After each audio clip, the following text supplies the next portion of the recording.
शिक्षा के नाम से कोई जाना जाएगा तो राजस्थान जाना जाएगा। हम स्कूल में आए, सर ने बोला आप कमरे में जो प्रार्थना करेंगे, फिर ऊपर से कंकर गिरने लगे। किसी बच्चे ने बोला सर कंकर गिर रहे, तो उन्होंने कहा कुछ नहीं गिर रहा है। तो फिर एकदम से ना बिल्डिंग गिरने लगी और हम तो बाहर निकले आए और वो अंदर ही रह गए। गजब। एजुकेशन का नाम लोगे तो राजस्थान का नाम आएगा, ये दावा कर रहे हैं राजस्थान के शिक्षा मंत्री। लेकिन अफसोस ये है कि आज वही राजस्थान छोटे छोटे मासूम बच्चों की कब्रगाह बन गया है। और आज के इस वीडियो में हम बात करेंगे 7 मासूम बच्चों की मौत के बारे में, जिन्हें सिर्फ गलती से नहीं बल्कि उन्हें व्यवस्था ने, सियासत ने और सिस्टम ने मिल करके जानबूझ के मारा है। जी हाँ, ये स्थान है आपका झालवाड़, ये ज़िला है राजस्थान का। स्कूल है आपकी पिपलेदा सरकारी विद्यालय ये, और मनोहर थाना ब्लॉक पड़ता है। तारीख है आपकी 25 जुलाई, बीते कल के दिन ये घटना घटित हुई है। और इस घटना के अंदर 7 मासूम बच्चों की मौत हो गई है, 28 बच्चे अभी भी घायल हैं। और क्लासरूम में क्या हुआ, अचानक से उनके ऊपर क्लासरूम की छत गिर गई। 7वीं कक्षा के 39 बच्चे उस समय क्लास के अंदर मौजूद थे। शिक्षा जो टीचर थे वो भी वहाँ पे मौजूद थे, 2 टीचर। लेकिन हादसे के समय वो क्लास के अंदर नहीं थे, क्लास के बाहर बतिया रहे थे। एक तरफ दोस्तों हमारे भारत के प्रधानमंत्री मोदी जी 800 करोड़ के विमान में उड़ते हुए, दूसरी तरफ देश के सरकारी स्कूलों की छतें बच्चों पर गिर जाती है। मैं मानता हूँ कि भारत के प्रधानमंत्री हैं, इतना खर्चा उनका बनता है। चलिए, जो अंधभक्त है उनके लिए ये भी स्लोगन देता हूँ कि ठीक है, इतना खर्चा बनता है। लेकिन क्या हमारा हाथ सच में इतना टाइट है कि हम सरकारी स्कूलों में अगर मरम्मत की पैसे की थोड़ी बहुत रिक्वायरमेंट है, क्या वो हमारा सरकार उन स्कूलों को प्रोवाइड नहीं कर पा रहा है? सोचिए, $1 ट्रिलियन इकॉनमी के नशे में झूमता हुआ हमारा भारत जो है, बुनियादी तौर पर भी आज क्या है, बुरी तरीके से कंगाल देश है। क्या बच्चों की जान भारत के 3.7 ट्रिलियन की इकॉनमी से भी इतनी सस्ती हो चुकी है? Think about it. इस पर आपका क्या विचार है? एक वो थे हमारे भारत के प्रधानमंत्री लाल बहादुर शास्त्री जी, जिन्होंने अपनी पहली कार भी लोन पे ली थी, जिनका देहांत होने के बाद में भी उनके अकाउंट में मात्र 253 रुपये समथिंग बचे थे।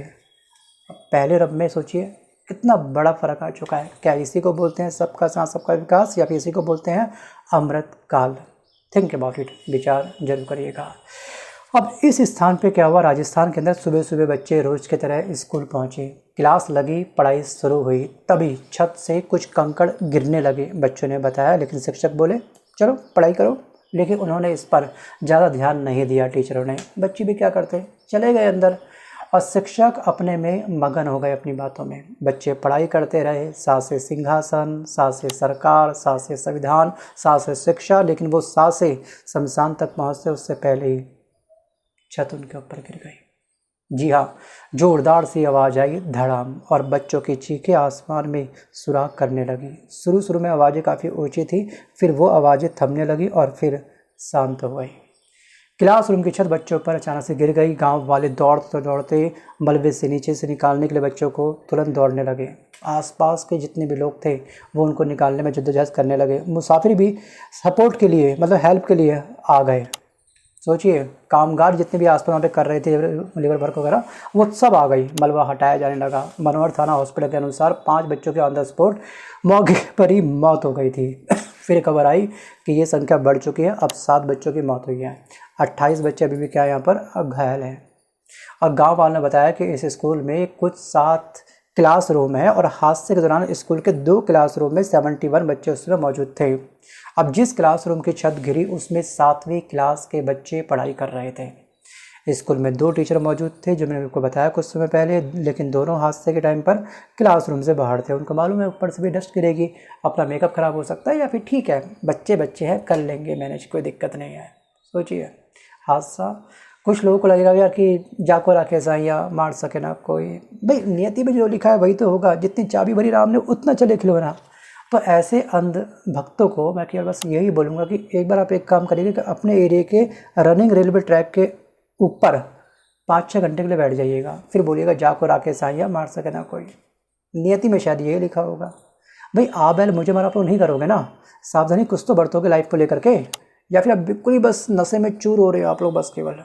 भगवान ने हमको ये दिया है, सही गलत का हमको पता होना चाहिए। क्योंकि मुझे कभी कभी वीडियो में नेगेटिव कमेंट आते हैं और आएंगे, कोई दिक्कत नहीं है, आने दो। लेकिन जो नशे में चोर है ना इस समय, तो उनको मैं कहूँगा नशे में आप चोरी रहो, क्योंकि जिस पे बीती है ना, जिसने अपने बच्चों को खोया बीते कल के दिन, उसके पेरेंट्स ही जानते होंगे कि आखिरकार वो उस गम से शायद पूरी ताउम्र नहीं निकल पाएंगे। उनके लिए ये गम या फिर ये लॉस एक ऐसा लॉस, इसकी भरपाई कोई भी नहीं कर सकता, ना फिर मैं, ना ही आप, ना कोई और। अब दोस्तों बात करते हैं यहाँ पर कि थोड़ा सा सिस्टम के बारे में थोड़ा सा जान लेते हैं। देखिए स्कूल जर्जर था पहले से ही, ठीक है, और इसकी इन्फॉर्मेशन स्कूल के जो टीचर थे, क्या उन टीचर ने प्रिंसिपल को प्रोवाइड करी, ये जानकारी दी? अगर प्रिंसिपल को जानकारी दी और प्रिंसिपल शांत बैठा, तो उनके ऊपर आखिरकार एफआईआर क्यों नहीं हो रही है? एक्चुअली जितने भी अधिकारी है ना, उनके ऊपर एक कड़ा एक्शन होना चाहिए। भाई छत गिरने के बाद में क्या हो गया, शिक्षा मंत्री मदन दिलावर दुख प्रकट किया उन्होंने, मुख्यमंत्री भजनलाल शर्मा ईश्वर से प्रार्थना करने लगे, लास्ट में कुछ लोग ओम शांति बोलने लगे, वगैरह वगैरह वगैरह, और डिप्टी सीएम दिया कुमारी अपने तरीके से संवेदना व्यक्त करने लगी। लेकिन इन तमाम संवेदनाओं का वो पेरेंट्स क्या करेंगे? अचार डालेंगे, मुरब्बे का अचार डालेंगे आपके, क्या आपके इस ट्वीट का अचार डालेंगे?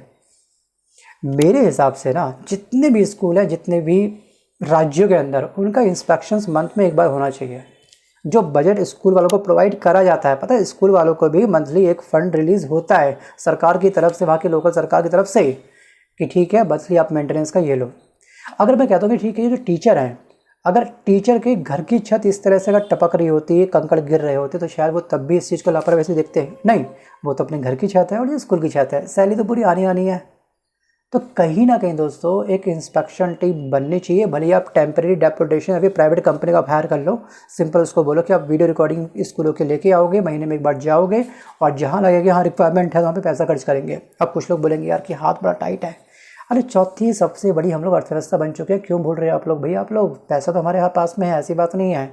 देखिए कभी आप खजाना खोल करके, मंदिरों का दान पुण्य बहुत तगड़ा होता है, करना भी चाहिए, कोई दिक्कत नहीं, जीरो टैक्स में है, सबका साथ सबका विकास तो ऐसे ही होगा।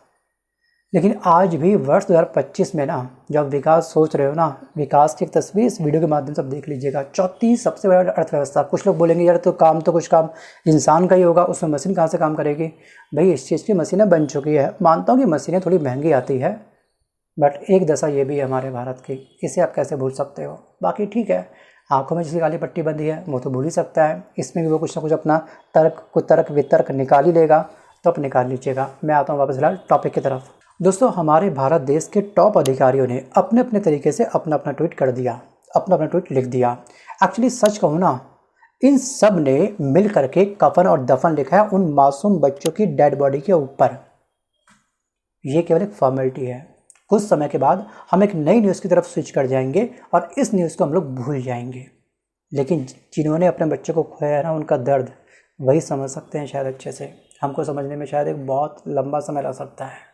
स्कूल वालों ने अपनी फॉर्मेलिटी बस पूरी कर दी है। किसी ने अपना ट्वीट कर दिया तो किसी ने ज़्यादा पेरेंट्स को ये बोल दिया, आके अपने बच्चों को मलबे के नीचे आप तलाश कर लो, उनकी लाशें जो है आप उठा करके ले जाओ, या फिर हॉस्पिटल रेफ़र कर दिया कि उस हॉस्पिटल में आपके बच्चे एडमिट हैं, देख लो एक बार कितनी लगी क्या लगी, देखो अपने हिसाब से। और सबसे बड़ा मैं थैंक यू बोलूँगा हमारे भारत की राष्ट्रपति द्रौपदी मुर्मू को। सबसे टाइम पर सबसे पहले ट्वीट उन्हीं का आया था शायद। एक्चुअली मैं यहाँ बोलूँगा जिम्मेदारी किसकी है आखिरकार? सोचिए इनकी मौत का जिम्मेदार आखिरकार असलियत में है कौन? टीचर है, प्रिंसिपल है, उस राज्य के शिक्षा मंत्री है, भारत के शिक्षा मंत्री है। फंड ऊपर से रिलीज़ होता तो पैसा जाता कहाँ पर है? क्या मरम्मत करवाने के लिए राज्य की सरकार के पास में पैसा नहीं था? अगर था, पैसा दिया तो कहाँ गया, कौन खाया? उस अधिकारी को सीधे जॉब से निकाल दो, सस्पेंड मत करिएगा। सस्पेंड में हाफ सैलरी आती है कभी कभी किसी राज्य के अंदर, वो डिपेंड करता है कंडीशन सस्पेंड की कौन सी उसके ऊपर लगी है। एक्शन तो लेना पड़ेगा। वैसे आज के टाइम पर ना मार्केट में एक ट्रेंडिंग एक्शन है, पनिशमेंट है, वो है बुलडोजर। अगर हिम्मत है, चला सकते हैं उनके घर के ऊपर बुलडोजर तो चला दो। अब बात करते हैं हमारे भारत की जो प्राथमिकता है ना, वो थोड़ी बदल चुकी है। हमारे भारत की प्राथमिकता दोस्तों हो चुकी है कि कुंभ मेले पर हमको खर्च करना है 1200 करोड़ रुपए, अयोध्या में दीपोत्सव पर हमको खर्च करना है 250 करोड़ के आसपास, स्कूलों की मरम्मत के लिए राजस्थान सरकार ने बजट में प्रस्तावित किया था सिर्फ 17 करोड़ रुपए। अब 17 करोड़ रुपए जो बजट में प्रस्तावित हुआ है राजस्थान के, अब कितना लगेगा, ज़मीनी हकीकत में कितना खर्च होगा, वो तो भगवान जाने या फिर वहाँ के अधिकारी जाने। 2023 में RTI के अनुसार राजस्थान के 12,337 स्कूलों की हालत जर्जर घोषित हुई थी। लेकिन 80% स्कूलों में आज भी बच्चों को ज़मीन पर बैठ करके पढ़ना पड़ता है। अब कुछ लोग ये बोलेंगे अंधभक्त, अभी ज़मीन पर बैठना तो अच्छी बात है, बुरी बात क्या है? बिल्कुल बुरी बात नहीं है, बिल्कुल बुरी बात नहीं है, आप बिल्कुल सही है। भाई हमको किसका इंतज़ार है और कितनी राशि चाहिए हमारी सरकार को, किस तरह से चाहिए? अभी थोड़ी छत गिरी है, 7 बच्चे मरे, या कुछ टाइम बाद क्या पता 7,000 या फिर 7 लाख बच्चे मर जाए इस तरह से। फिर हम वही बोलेंगे नियति को कौन टाल सकता है, जितनी चाबी भरी राम ने उतना चले खिलौना। ये जुमला काफ़ी फेमस है दुनिया के अंदर, हमारे भारत के अंदर खास तौर पे, दुनिया में नहीं केवल भारत के अंदर। और आपने क्या कभी सुना है कि किसी मंत्री के बंगले की छत गिर गई हो, किसी विधायक के ऑफिस का पिलर गिर गया हो? कभी नहीं सुना होगा, क्योंकि वहाँ पर ना टाइम टू टाइम पर मरम्मत होती रहती है, मेंटेनेंस वहाँ पर चलती रहती है, वहाँ की मतलब देखभाल होती रहती है। लेकिन सरकारी स्कूलों में सिर्फ बच्चे होते हैं, केवल गिनती के दर्जनों के, मतलब सस्ते हम कह सकते हैं कि एक तरह से, मैं वो वर्ड यूज़ नहीं करूँगा, उसकी इमेज यहाँ पे लगा दी है एनिमल जैसे मतलब। सो गाइस, मीडिया की चुप्पी, एंकर की मिली भगत। क्या आपने टीवी पर इस टॉपिक पर कोई ब्रेकिंग न्यूज़ देखी? बहुत ही कम देखी होगी।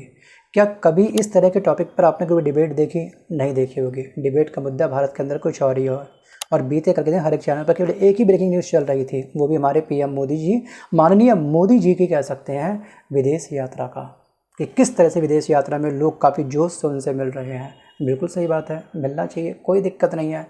आप घूमिए, मैं कह रहा हूँ, आप लोगों से मिलिए, कनेक्ट करिएगा। आप भले ही आपने जो चाइना को दोस्तों जो टूरिस्ट वीज़ा दिया है, सोचिए वो पड़ोसी देश जो हमारे दुश्मन का साथ दे रहा था, आज हमने उसी को टूरिस्ट वीज़ा इशू कर दिया है कि हाँ, आपके वो जनता हमारे देश में आकर के घूम सकती है। और ये जनता कहीं ना कहीं, चाइना की जनता हमारे लिए बहुत बड़ा खतरा बन सकती है। बाकी उसको लेकर डेडिकेटेड वीडियो बनाया था, अगर नहीं देखा होगा तो आप देख लीजिएगा।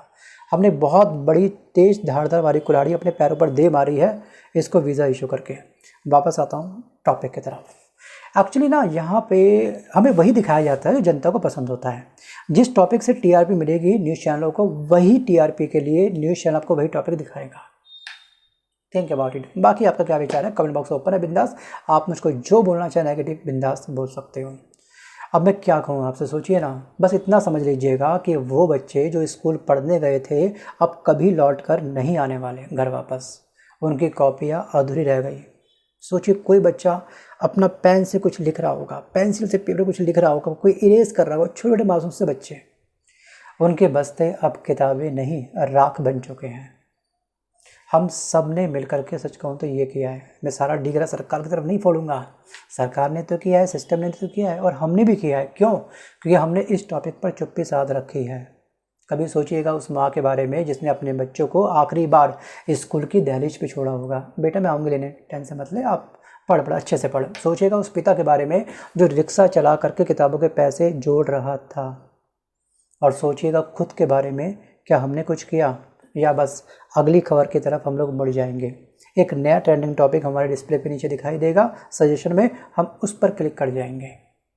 अगर अब भी कुछ बचा है आपके भीतर, थोड़ी सी भी इंसानियत है, थोड़ा सा भी ज़मीर है, तो बस यही कहूँगा कि इस वीडियो को आगे बढ़ाइएगा, मतलब और तक शेयर करिएगा, ताकि अगली बार कोई मासूम बच्चा छत के नीचे दब के ना मरे।